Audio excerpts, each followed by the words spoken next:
After a long day in the office Godavari cinema ఎంత బాగుంటుందో గోదావరి సినిమాలో పాటలు కూడా అంతే బాగుంటాయి. ఈ పాట మీకు నచ్చుతుంది అనుకుంటున్నాను.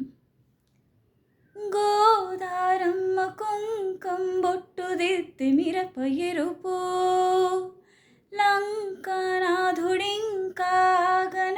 పండు కొరకు చూసే చూపు ఏం చెప్పింది సీతాకాంతకి సందేహాల మొప్పే పట్టి చూసే కంటికి లోకం కాని లోకంలోన ఏకాంతాల వలపు అలపాపి కొండలా నలుపు కడగలేక నవ్వు తనకు రాగా ఉప్పొంగినే గోదావరి ఊగిందిలే చేలోవరి